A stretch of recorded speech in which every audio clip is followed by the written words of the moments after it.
You get to help people. You really feel that and you really get an enjoyment out of that. I'm a psychiatric care technician.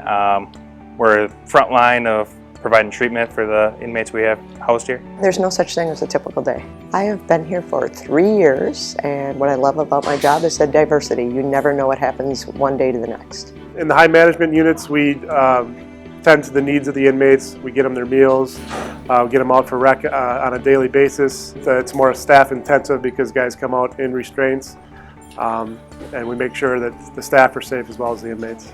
WRC is a place for them to learn different ways how to cope things, so we got to train them how to deal with things in a proper way. The staff work together as a team, and people are happy to help each other. I've been here for 5 years and I'm involved in a lot of stuff. I'm trying to promote.